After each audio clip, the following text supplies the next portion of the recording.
नमस्कार दोस्तों, stock market investment course के एक नए वीडियो में मैं आप सभी लोगों का स्वागत करता हूं। देखिए दोस्तों, पिछले वीडियो में हम आप लोगों को बताए थे कि आखिर हमें इन्वेस्टमेंट करना क्यों जरूरी है और कहां-कहां पे हम इन्वेस्टमेंट कर सकते हैं। अगर आप उस वीडियो को देखना चाहते हैं तो लिंक है नीचे डिस्क्रिप्शन में, नहीं तो ऊपर आई बटन पर भी क्लिक करके आप उस वीडियो को देख सकते हैं। देखिए दोस्तों, उस वीडियो में हम आपको यह भी बताए थे कि अगर आपको इन्वेस्टमेंट करना है तो सबसे बेस्ट आपके लिए है स्टॉक मार्केट, यानी कि ऐसे कहे तो इक्विटी एसेट। अब आपको समझ में नहीं आया होगा आखिर यह इक्विटी एसेट होता क्या है। तो देखिए दोस्तों, इक्विटी एसेट का अगर हिंदी में हम मतलब जाने तो संपत्ति का हिस्सा। जैसे कि दोस्तों, अगर आप स्टॉक मार्केट में डायरेक्ट इन्वेस्ट करने के लिए जाते हैं तो डायरेक्ट आप स्टॉक मार्केट में इन्वेस्ट नहीं कर सकते हैं। वहां पर बहुत सारी कंपनियां लिस्टेड है और उसी किसी कंपनी के अंदर आपको इन्वेस्ट करना पड़ता है, और जो भी कंपनियां लिस्टेड है वो कंपनी बिजनेस करती है। तो देखिए कि दोस्तों, अगर हम किसी बिजनेस में इन्वेस्ट कर रहे हैं, एग्जांपल के लिए मैं मान लूं टाटा मोटर्स एक बहुत ही बड़ी कंपनी है, स्टॉक मार्केट में लिस्टेड है। तो अगर मैं टाटा मोटर्स में इन्वेस्ट कर रहा हूं तो वहां से हमें एक हिस्सा के रूप में शेयर मिल रहा है। कहूं ऐसे तो देखिए दोस्तों, किसी भी बिजनेस में आप इन्वेस्ट कर देते हैं स्टॉक मार्केट में जाके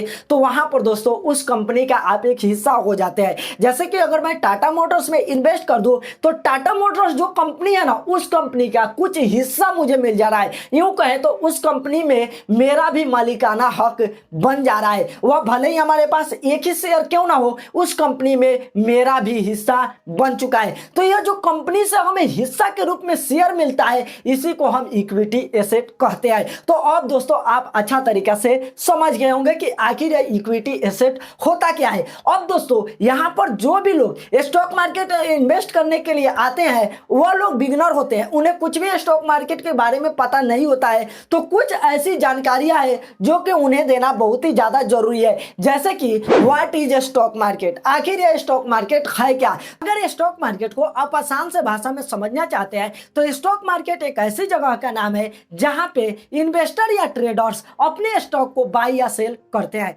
जैसे कि अगर हमारे क्षेत्र में कोई सब्जी मंडी है, मैं दोस्तों सब्जी मंडी जाता हूं, मेरे पास सब्जी है तो मैं चाहता हूं तो उस सब्जी मंडी में मैं अपनी सब्जी को बेच सकता हूं, सेल कर सकता हूं। अब दोस्तों मुझे सब्जी की जरूरत है तो मैं चाहूं तो वहां से सब्जी खरीद सकता हूं। ऐसे ही दोस्तों स्टॉक मार्केट भी काम करता है। तो यह तो आपको समझ में आ गया। अब दोस्तों आपके माइंड में यह सवाल जरूर से आ रहा होगा कि अरे भाई, स्टॉक मार्केट जैसे जगह की जरूरत ही क्यों पड़ी, आखिर क्या जरूरत है इसकी। तो देखिएगा दोस्तों, मैं इससे भी एक एग्जांपल के रूप में आपको समझाता हूं जिससे कि आपको समझ में आ जाए। मान के चलिए मैं कोई बिजनेस स्टार्ट करता हूं एबीसी प्राइवेट लिमिटेड के नाम से। अब दोस्तों मैं इस बिजनेस को बहुत ही अच्छा तरीके से चलाता हूं, हर साल मैं इससे अच्छा खासा प्रॉफिट जनरेट करता हूं। अब दोस्तों 5 साल के अंदर मैं इस कंपनी से 1 करोड़ का प्रॉफिट जनरेट कर लेता हूं।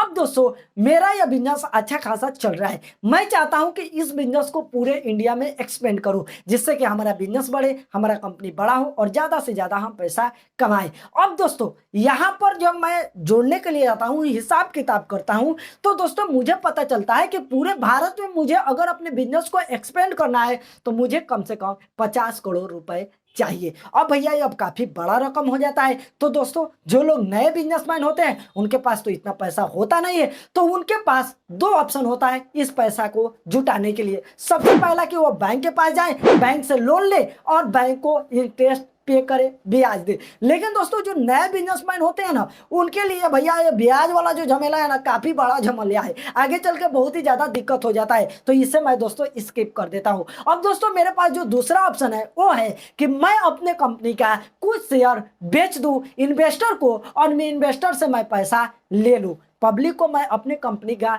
शेयर बेचूं और उनसे पैसा लूं। अब दोस्तों यहां पर मैं अगर एक इन्वेस्टर के पास जाता हूं, 2 इन्वेस्टर के पास जाता हूं, तो कोई भी इतना बड़ा रकम मेरे बिजनेस में इन्वेस्ट करने से बहुत ही ज्यादा डरेगा।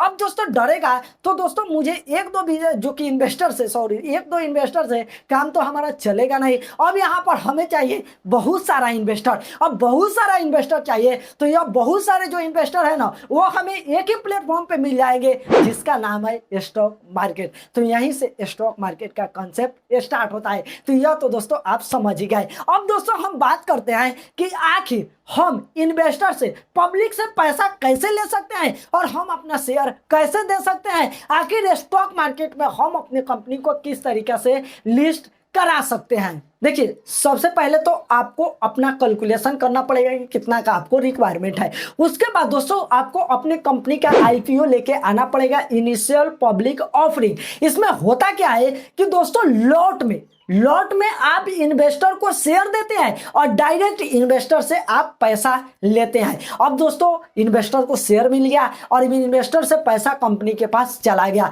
अब कंपनी के पास चला गया तो कंपनी के पास पैसा हो गया। अब उस पैसा को वो अपना स्पेंड कर ली, अपने जो कि बिजनेस में लगा ली। अब दोस्तों आगे चल के जो इन्वेस्टर शेयर को बाई किया है, अब दोस्तों उन्हें जरूरत पड़ गया पैसे की, अब उस शेयर को बेचना चाहते हैं। तो अब क्या होगा, इस समय स्टॉक मार्केट ही काम करेगा। इस समय तो कंपनी खरीद नहीं सकती क्योंकि कंपनी तो उस पैसे को अपने बिजनेस में लगा दिया, वो तो शेयर खरीद नहीं सकती। अब दोस्तों इस समय होगा क्या कि हमारे जैसे आपके जैसे जो इन्वेस्टर हैं वही लोग उस शेयर को बाई करेंगे। अगर वो कंपनी अच्छी है, उस कंपनी का अगर डिमांड है, तो दोस्तों उस कंपनी का जो शेयर है उसका प्राइस बढ़ेगा। और दोस्तों उसका डिमांड होगा, ऐसे नॉर्मल सी बात है कि जिस चीज का डिमांड रहता है उसका प्राइस बढ़ता ही है। तो देखिए दोस्तों, अगर मान के चलिए आईपीओ में मुझे जो शेयर मिला वो 100 रुपया का मिला एक शेयर। अब दोस्तों कुछ दिन के बाद उस शेयर का प्राइस बढ़ के 110 हो गया। अब 110 रुपए हो गया। अब मैं उस शेयर को बेचना चाहता हूं, तो दोस्तों मैं उस शेयर को बेचूंगा तो मुझे एक शेयर पे 10 रुपए का प्रॉफिट हो जाएगा। तो इस तरीके से जो इन्वेस्टर है उन लोगों का भी फायदा होता है। अब दोस्तों वो कंपनी अच्छा तरीके से काम करती है, आगे वो अपने कंपनी को लेके जाती है और प्रॉफिट जनरेट करती है। तो दोस्तों उनका जो रेवेन्यू और प्रॉफिट होगा उसमें से वह कुछ परसेंट अपने शेयर होल्डर को, जो भी इन्वेस्टर है, उन्हें डिविडेंड के रूप में देती है। कुछ कंपनी तो अपने प्रोडक्ट के ऊपर जो उनके इन्वेस्टर हैं उनको डिस्काउंट देती है। तो यह दोस्तों आप समझ जाइए। अब दोस्तों यहाँ पर यह जो पैसा है, जैसे कि जो हम शेयर लिया है, पैसा दिया है, तो अब अगर मान के चलिए लॉट में एक शेयर मुझे 100 रुपये का मिला है, तो अगर मैं उस शेयर को बेचना चाहता हूं, अभी उस शेयर का प्राइस 110 रुपया हो गया है। अगर दोस्तों मान के चलिए मेरे पास 1000 शेयर होता तो दोस्तों हमें साफ प्रॉफिट 10 शेयर का होता।